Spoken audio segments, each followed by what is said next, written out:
नमस्कार दोस्तों, मैं प्रभाकर मुरे आपका स्वागत करता हूं मेरे चैनल पर।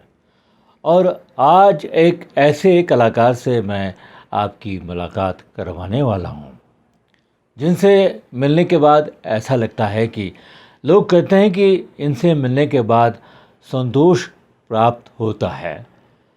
ये कलाकार हर विधा में परिपूर्ण है, गायन में, वादन में, स्क्रिप्ट राइटिंग में, ड्रामा, म्यूज़िक कंपोज़र।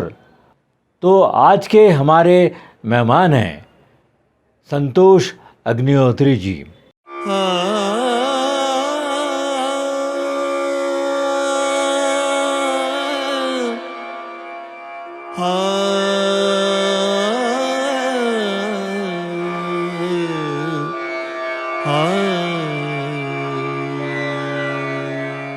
अगर तलाश करूं कोई मिल ही जाएगा, मगर तुम्हारी तरह कौन मुझको चाहेगा, मगर तुम्हारी तरह कौन मुझको चाहेगा। अगर तलाश करूं कोई मिल ही जाएगा। जाने कितनी उड़ान बाकी है इस परिंदे में, जान बाकी है इस परिंदे में, जान बाकी है। आपका बहुत बहुत स्वागत है मेरे चैनल पर। धन्यवाद प्रभाकर जी, आपने आज मुझको चुना आपके इस चैनल के कार्यक्रम के लिए। मेरा पहला सवाल ये है कि आपने अपनी ये संगीत की कला की जर्नी कैसे शुरू की? सारी कलाएं आपस में परस्पर मिली हुई हैं। हाँ। जब मैं तीसरी या चौथी क्लास में था उस समय मुझे चित्रकला का बहुत शौक़ था। मैं चित्र बनाया करता था और मेरे पिताजी रामचंद्र राव अग्निहोत्री जी मेरे जन्मदिन पर उन सभी चित्रों की प्रदर्शनी लगाते थे घर में ही, और बर्थडे बनता था, बड़ा अच्छा लगता था मुझको जब मैं छोटा था। तो बाद में धीरे धीरे मेरे बड़े भाई प्रमोद अग्निहोत्री सितार बजाते थे, और मेरी बड़ी बहन मधु अग्निहोत्री वो भी सितार बजाया करती थी, और मेरे पिताजी तो साक्षात संगीत के पंडित थे। वो शासकीय माधव संगीत विद्यालय में प्रोफेसर थे और गाना, सितार सभी चीज़ सिखाया करते थे। उनका नाम था पंडित रामचंद्र गोविंद राव अग्निहोत्री। तो घर में जो माहौल था पूरा संगीत का, बड़े भाई साहब सितार बजा रहे हैं, बहन सितार बजा रही है, कई स्टूडेंट्स आ रहे हैं, तो वो जो सुनते सुनते उन सब का सुनते दिमाग में इस तरह बैठ गया वो सारा संगीत सितार के ज़रिए, गाने के ज़रिए, कि बस मुझको बिना सीखे ही सब चीज़, सारी जो कंपोजिशंस थी रागों की, वो आना शुरू हो गई।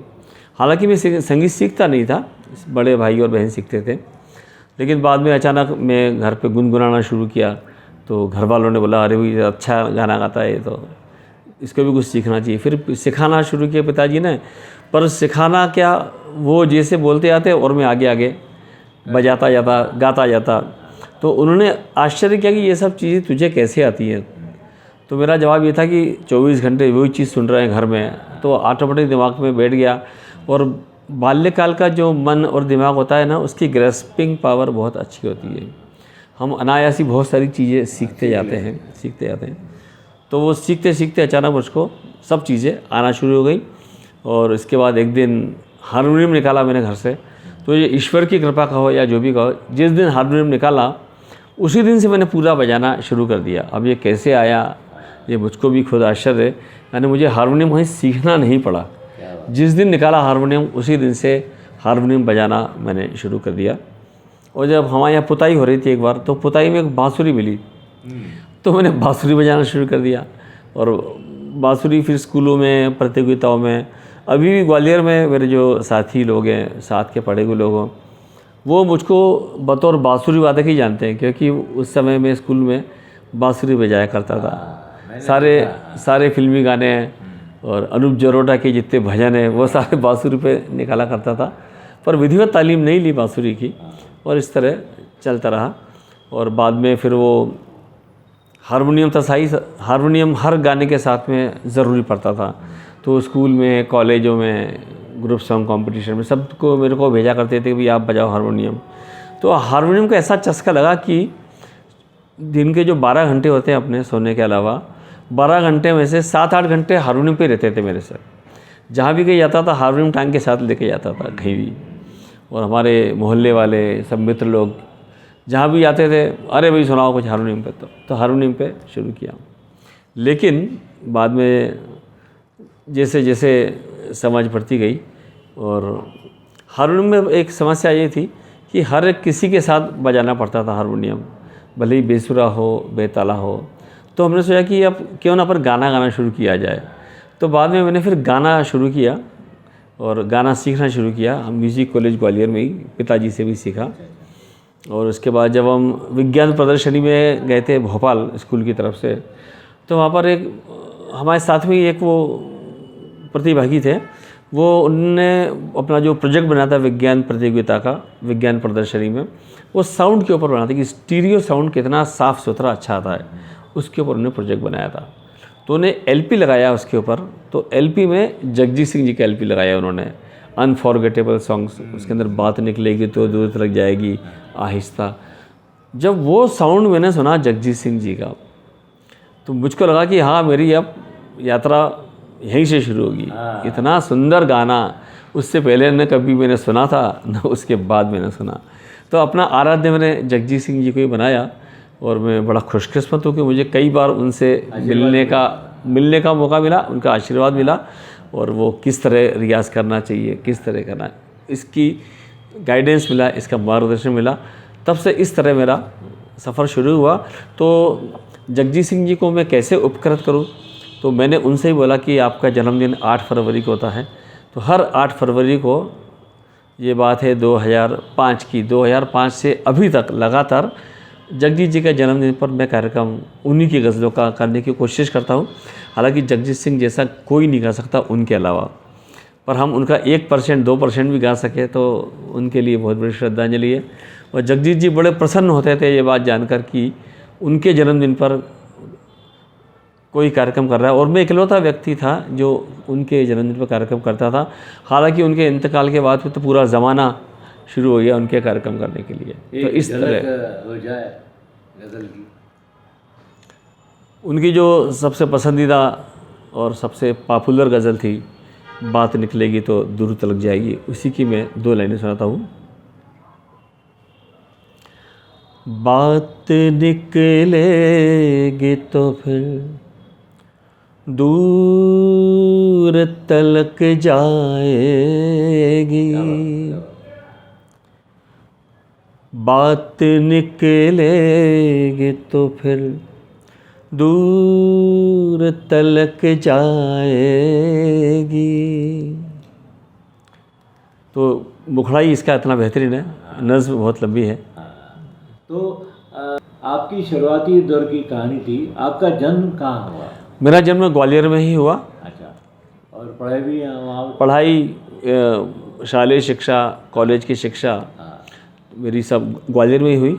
और मैंने ग्वालियर में ही अपने बेरोज़गारी के समय बहुत संघर्ष किया, छोटी छोटी कंपनियों में जॉब किए, ट्यूशन पढ़ाता था मैं, गणित पढ़ाता था, संगीत पढ़ाता था, जैसा जितनी क्षमता थी मेरी, ताकि 4 पैसे मिलते थे उससे खर्चा चलता था। और पिताजी मेरे रिटायर हो चुके थे, तो मैं और पिताजी मिलजुल कर ही ये खर्चा चलाया करते थे। और जब मेरा बीएससी मैथमेटिक्स हो गया था, उसके बाद मैंने एमएससी के लिए फॉर्म भरा। और प्रोफेसर बहुत अच्छे थे हमारे शिक्षक, उस समय मैं घर पे आए, एमएससी का फॉर्म भरवाया और एमएससी प्रीवियस किया। और तभी मैंने इसकी आकाशवाणी की वैकेंसी निकली थी, स्टाफ सिलेक्शन कमीशन की। तो मेरे कई मित्रों ने फॉर्म भरा था, मुझसे कहा तुम भी फॉर्म भरो, मैंने भी फॉर्म भर दिया। और फाइनल ईयर था एमएससी का और मेरा रिज़ल्ट आ गया आकाशवाणी का। तो सब ने बोला कि भाई एमएससी कर लो, जॉब तो बाद में करते रहोगे। तो मैंने कि नहीं, हमने बचपन से ही आकाशवाणी ही सुना है, दूरदर्शन तो बाद में आया। और सुबह उठते से ही शुरुआत हमारी रेडियो से ही होती थी। तो आकाशवाणी का इतना ज़्यादा क्रेज़, इतना ज़्यादा लोभ और आकर्षण था आकाशवाणी का। सपना था कि आकाशवाणी में हम कैसे जाएं। हालांकि आकाशवाणी का ऑडिशन दिया था हमने, युवावाणी में भी काम किया हमने, सबू गान बहुत सारे बनाए, देशभक्ति गान बनाए ग्वालियर आकाशवाणी में। और जब हमारा सिलेक्शन हो गया आकाशवाणी में तो मुझे लगा कि दुनिया का सबसे भाग्यशाली व्यक्ति मैं ही हूँ कि मुझे आकाशवाणी में जॉब लग गया। तो फिर मैंने एमएससी छोड़ दिया, एमएससी नहीं किया और मुझे पोस्टिंग भी आकाशवाणी मुंबई में मिली और मुंबई ज्वाइन किया। और मैं बहुत खुशकिस्मत हूँ कि मुंबई में बहुत अच्छे अच्छे कलाकारों से मिलने का मौका मिला। माणिक वर्मा, हरिप्रसाद चौरसिया, पंडित जसराज, लता मंगेशकर जी और बहुत सारे कलाकार, सुरेश वाडकर जी, हरिहरन जी। और चूँकि मैं बताया हारमोनियम बजाया करता था, तो उस समय आकाशवाणी मुंबई में हारमोनियम वादकों की बहुत कमी थी, कोई था ही नहीं। तो जो भी रिकॉर्डिंग होती थी क्लासिकल की, तो वहाँ के जो रिकॉर्डिस्ट होते थे प्रकाश संगीत जी, मुझको बुला के ले जाते थे कि चल तू हारमोनियम बजा। तो मैंने अनगिनत कलाकारों के साथ में हारमोनियम संगत की और वो कार्यक्रम आज भी मुंबई आकाशवाणी से बजते हैं। मैं कभी सुनता हूँ तो मुझे बहुत अच्छा लगता है कि मैंने इतने बड़े बड़े कलाकारों के साथ में हारमोनियम संगत की। और बाद में फिर मेरा तबादला इंदौर हो गया, तब से मैं इंदौर में ही हूँ। आकाशवाणी मुंबई में आपने कौन कौन से कार्यक्रमों का बनाया है और संगीत दिया है इसका है? आकाशवाणी मुंबई में मैंने सबसे पहला जो कार्यक्रम बनाया था वो किशोर कुमार जी की पुण्यतिथि पर बनाया था। तो किशोर जी का जो कलेक्शन था उनको लेकर बहुत अच्छा कार्यक्रम बनाया था मैंने। उसके अलावा कई नाटकों में मैंने सहभाग दिया। और जिस समय पंडित कुमार गंधर्व जी की मृत्यु हुई थी, उस समय पंडित कुमार गंधर्व जी पर मराठी में हमने एक कार्यक्रम तैयार किया था और वहाँ के उद्घोषक दिनेश अडावतकर जी थे, उन्होंने मेरा सहयोग किया था। तो काफ़ी सारे कार्यक्रम वहाँ पे मुंबई में मैं बनाया करता था जो बहुत लोकप्रिय हुए थे वहाँ पर उस समय। आपको बताना चाहूँगा कि आप में क्या क्या कलाकारी हैं? संगीत देना, संगीत बनाना, गाना गज़लें गाना और प्रोडक्शन करना और बहुत कुछ अनाउंसमेंट करना, स्क्रिप्ट लिखना, ये सब कुछ इनकी कला में शामिल है। और इनसे जो भी मिलता है वो इनसे जो भी मिलता है वो खुश हो जाता है, क्योंकि ये जैसा कहा जाता है कि कलाकार होने के पहले अच्छा इंसान होना ज़रूरी है। ये अच्छे इंसान हैं, बाद में कलाकार हैं और इसी की वजह से ये अपनी कला को उभारते आ रहे हैं और श्रोताओं के दिल में बैठे हुए हैं। तो अगला सवाल मेरा ये है कि आपने आकाशवाणी के कितने केंद्रों पर काम किया? शुरुआत तो मेरी मुंबई से हुई। बाद में मैं इंदौर आया था, इंदौर के बाद बैतूल गया, फिर खंडवा गया। जब मैं खंडवा गया था तो खंडवा एक लोकल रेडियो स्टेशन था और मुझे खंडवा केंद्र का प्रभारी बना कर भेजा गया था, यानी पूरा मुक्त आकाश था करने के लिए। तो मैंने सोचा कि मैं क्या कर सकता हूँ। तो मैंने खंडवा के लोगों से मिला जुला तो देखा कि खंडवा का लोगों का प्रेम निमाड़ के प्रति बहुत ज़्यादा है। उनकी जो भूमि है, जन्मभूमि निमाड़, तो इसलिए मैंने खंडवा आकाशवाणी में उसको नाम दिया निमाड़ की सुरीली धड़कन। और उसके बहुत सारे प्रोमो हमने बनाए, निमाड़ी बोली में बनाए, अलग अलग प्रोमो बनाए और इतना ज़्यादा पसंद आया वो प्रयोग लोगों को कि आज भी लोग मुझे निमाड़ की सुरीली धड़कन का जनक बोलते हैं। और काफ़ी मैंने वहाँ पर कार्यक्रम बनाए। शास्त्रीय संगीत की पर आधारित गीतों पर कार्यक्रम है, राग रंग बनाया। हमारे जो लेखक हैं पुराने कालजयी लेखक हैं, उनकी कविताओं का वाचन कर कर एक कहानी कार्यक्रम बनाया। एक शामी गज़ल कार्यक्रम अभी भी बजता है आकाशवाणी इंदौर से शुक्रवार को 6:30 बजे। इसकी शुरुआत मैंने खंडवा से ही की थी। तो बहुत सारे नए नए प्रयोग, नए नए कार्यक्रम किए। क्या होता है किसी भी संस्थान में, कला संस्थान में परिवर्तन और प्रयोग जब तक होते रहेंगे तब तक वो कामयाब जीवित रहेगा। और परिवर्तन और प्रयोग नहीं करेंगे तो वो एक जैसी चाल चलता रहेगा। तो इसलिए परिवर्तन और प्रयोग करना बहुत ज़रूरी है। तो वही मैंने किया, आकाशवाणी इंदौर में भी किया और आकाशवाणी खंडवा में भी किया, आकाशवाणी बैतूल में भी किया। तो इसीलिए वहाँ पे लोकप्रियता बढ़ी रेडियो की, और साथ में लोगों ने मुझे भी सम्मान दिया और मेरे प्रति आभार व्यक्त किया खंडवा वालों ने कि मैंने इतनी अच्छी शुरुआत वहाँ पर की थी। आपने बहुत स्टेज कार्यक्रम किए हैं जी। तो गिनती बताएंगे कितने किए? स्टेज कार्यक्रम तो बहुत किए हैं, पर कभी गिना नहीं कि कितने कार्यक्रम किए। मेरी ऐसी फितरत है प्रभाकर जी कि जो भी उपलब्धियां हमने हासिल की, हमने कभी पीछे मुड़ कर नहीं देखा हमने कि क्या हमने किया है क्या नहीं। हमारा दृष्टि हमेशा आगे रही कि आगे हमें कल क्या करना है, इसी की तरफ पूरा प्रोजेक्शन रहा, पूरा ध्यान रहा कि कल हमें क्या करना है।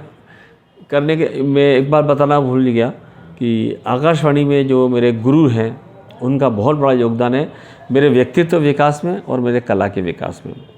उनमें सबसे पहले नाम लेना चाहूँगा मैं स्वतंत्र कुमार ओझा जी का। ऑफिस का काम, संगीत का काम और बहुत सारी व्यक्तिगत काम, जो दुनियादारी के काम और सामाजिक जो व्यवहार कैसा होना चाहिए, ये स्वतंत्र कुमार ओझा जी ने हमको सिखाया। मैं उनका बहुत आभारी हूँ। और उसी समय एक जो संगीत प्रोडक्शन के, नाटकों के, रूपक प्रोडक्शन के जो सिद्धहस्त लेखक चित्रकार प्रभु जोशी जी, उनका सानिध्य और प्रेम इतना मिला मुझको कि वो मेरे को गुरु तुल्य हैं। क्या होना चाहिए, दृष्टि उन्होंने दी कि कैसा प्रोग्राम अच्छा होना चाहिए, कैसे उच्चारण होना चाहिए। बहुत चीज़ें उनसे मेरे को सीखने को मिली। और जो पहला जो कार्यक्रम हमने बनाया था शब्द राग, उन्हीं के निर्देश हमने बनाया था, जिसको नेशनल अवार्ड मिला था, आकाशवाणी एनुअल अवार्ड मिला था उसको। और प्रभु जोशी जी के आशीर्वाद से ही लगातार मेरे को 6 बार आकाशवाणी एनुअल अवार्ड मिले अलग अलग विषयों पर, जिसमें पहला था राग रंग था, उसके बाद एक पंच तत्व कार्यक्रम बनाया था हमने, उसे 5 तत्वों की कविताओं को संगीतबद्ध किया था। उसके बाद एक हाशिए पर उड़ान कार्यक्रम बनाया था जो महिला कलाकारों पर केंद्रित था। महिला ऐसी कलाकार जो पुरुषोचित वाद्य बजाती हैं। इसमें तबलावादी का संगीता अग्निहोत्री, पखावत ज्वाजी का, चित्रांगना रेसवाल और फ्लूट बजाती हैं स्मिता रेड्डी फ्लूट बजाती। इस तरह हमने एक कार्यक्रम तैयार किया था। और एक और कार्यक्रम किया था हमने बेदखल होते साज। आजकल जो इलेक्ट्रॉनिक मीडिया का जो ज़माना आ गया है, इलेक्ट्रॉनिक इंस्ट्रूमेंट का ज़माना आ गया है, सभी चीज़ आजकल कीबोर्ड पर बजती हैं। तो ओरिजिनल वाद्य हैं, जैसे हमारा तानपुरा है, ये भी आज भी इसी पे बजता है, सितार है, वायलिन है, फ्लूट है। तो पैसा बचाने के लिए लोग बाग उसका सहारा लेते हैं। तो इन वाद्यों का क्या होगा, ये वाद्य बजाने वाले कलाकारों का क्या होगा, ये एक प्रश्न चिन्ह बनाकर हमने एक कार्यक्रम बनाया था। तो मैं नमन करना चाहूँगा हमारे गुरु स्वतंत्र कुमार ओझा और प्रभु जोशी जी का, जिन्होंने हमें एक दृष्टि दी कि क्या होना चाहिए इस बात की। संगीत की साधना, संगीत की शिक्षा, लेखन कार्य, और इस मेरा जो सबसे बड़ा पैशन है मंची प्रस्तुति। मंची प्रस्तुति देना मुझे बहुत पसंद है, इसलिए कि मंची प्रस्तुति देना सबसे बड़ा रियलिटी शो है। आप जो भी गाते हैं उसकी तत्काल आपको तालियों से या गालियों से आपको उसकी प्रतिक्रिया मिलती है। पर ईश्वर कृपा गालियाँ कभी मिली नहीं है, पर तालियाँ बहुत मिली, लोगों ने बहुत सराहा है। तो अलग अलग शहरों में जाकर अलग अलग विषयों पर कार्यक्रम करना, यही मेरा पैशन है और यही आगे तक चलता रहेगा। परिवार में कौन कौन है? परिवार में बड़े दुख के साथ कहना पड़ रहा है कि मेरे माता पिता मेरे साथ में नहीं हैं। और मेरा अनुभव ये रहा है कि माता पिता का जो प्रेम है ना, वो दुनिया में दूसरा कोई दे नहीं सकता। माता पिता की आपके प्रति जो सद्भाव, प्रेम जो होता है ना, वो दुनिया में उसकी कोई तुलना नहीं है, वो नहीं दे सकता कोई भी। तो शुक्रगुजार हूँ ईश्वर का कि उनका बहुत लंबा साथ मुझे मिला। और मेरा विवाह एक बहुत अच्छी कलाकार तबलावादी का संगीता अग्निहोत्री से हुआ, वो भी सिद्धहस्त कलाकार है। और मेरी बेटी शुभ्रा अग्निहोत्री, वो भी एक अच्छी गायिका है। और मेरा बेटा चारुदत्त अग्निहोत्री, वो IT सेक्टर में है, पर संगीत की उसे बहुत अच्छी समझ है। वो post production work, video editing, वो सब वो करता है। आपने लिखना शुरू किया, गाना शुरू किया और सब कुछ आपने हर विधा में आपने काम किया। तो हमारे जो श्रोता दर्शक इस विधा में आना चाहते हैं उनके लिए क्या कहेंगे? जो इस संगीत की विधा में खासकर जो आना चाहता है ना, उसके लिए जैसे मैं संगीत सिखाता हूँ किसी को सबको, तो पहले मैं देखता हूँ कि उसमें संगीत सीखने की काबिलियत है या नहीं, एक चिंगारी या एक स्पार्क उसके अंदर है कि नहीं। जिसमें स्पार्क होता है थोड़ा बहुत, वही आगे संगीत में सीख सकता है। तो पहले ये जानना ज़रूरी है कि आपको संगीत की कितनी समझ है, कितनी रुचि है। केवल रुचि होने से ही काम नहीं चलता, कितनी स्पार्क है ये आपको आपके नज़दीकी जो भी संगीत जानने वाले या गुरु हैं वो आपको बतला सकते हैं। और जिसका शौक़ जो होता है वो काम उसने ज़रूर करना चाहिए। मैं उन भाग्यशाली लोगों में से हूँ कि मेरा व्यवसाय और मेरा शौक़ एक ही रहा, क्योंकि आकाशवाणी में जॉब करने को मिला मुझको और मेरा संगीत नाटक कलाओं से रिश्ता रहा। तो मुझे कभी लगा ही नहीं कि मैं नौकरी कर रहा हूँ। 33 साल का सफ़र इतनी जल्दी से इतने आनंद के साथ गुजरा है कि इसके लिए ईश्वर का बहुत बहुत शुक्रिया, धन्यवाद। अभी कितने घंटे आप रियाज़ करते हैं? रियाज़ करने के लिए घंटों से ज़्यादा कितना क्वालिटी, कितना गुणवत्ता का रियाज़ करते हैं वो ज़्यादा महत्वपूर्ण होता है। इसमें घंटे वो नहीं होते, काउंट नहीं होते, पर फिर भी कम से कम 2 से ढाई घंटा रियाज़ करना चाहिए। स्वरों का, शास्त्रीय संगीत का अलग अलग उसका। जिस तरह मेरा व्यक्तिगत सवाल है कि मैं 1-1.5 घंटा क्लासिकल का रियाज़ करता हूँ और उसके बाद मैं धुन, कविताओं को धुन देने का मेरा एक शौक़ है। कॉलेज लाइफ से मैं हमेशा, जिस समय कॉलेज में जाया करते थे तो हम जाते थे लोगों के पास सिखाने, बोलने के लिए, भाई कोई गाना सिखा दो हमको, ताकि हम समूह गीत यूथ फेस्टिवल में पेश कर सकें। बहुत कलाकारों के पास जाते थे पर कुछ सिखाता नहीं था। सिखाता था तो बड़े अनबने मन से ऐसे ही। तो मेरे जो साथी दोस्त थे, समीर दीक्षित, अक्षय, उदक, हमारे जो कॉलेज के साथ, उनने बोला भाई तू खुद धुन क्यों नहीं बनाता। उन लोगों की बात जम गई। तब से मैंने जो धुन बनाना शुरू की तो संगीत निर्देशन का भी शौक़ मुझको लग गया। और मैं बजाते हुए खुशी होती कि पिछले ही महीने मेरे को ग्रेड 1 कंपोज़र का वो मिला ही उपाधि। तो मैं अब ग्रेड 1 कंपोज़र हूँ, ये इसमें भी ईश्वर की कृपा है। और मैंने महादेवी वर्मा, सूर्यकांत त्रिपाठी निराला, सुमित्रानंदन पंत, अविनाश पांडे, इन सब के बहुत सारे राष्ट्रगीत मैंने कंपोज़ किए हैं और बड़े बड़े कलाकारों ने उनको स्वर दिया हुआ है। तो अभी भी समय मिलता है मैं तो कोई भी कविता लेके उसकी धुन बनाता हूँ मैं। वो धुन बनाना मुझे बहुत अच्छा लगता है। किसी भी गीत बनाते वक्त क्या बात ध्यान रखना? धुन बनाते समय सबसे बड़ा बात ध्यान रखना चाहिए इस बात का कि ये नहीं सोचना चाहिए कि ये धुन में इस राग में बनाऊंगा, ऐसा नहीं होता। कविता के जो शब्द हैं उन शब्दों के भाव के हिसाब से स्वरों का चयन या स्वरों के मोड़ उसके हिसाब से निकलते हैं। कोई अगर उसके अंदर वेदना का वो है तो कोमल स्वर आ जाते हैं, कोई हर्ष की कविता है तो उस पर शुद्ध स्वर आ जाते हैं, तीव्र स्वर आ जाते हैं।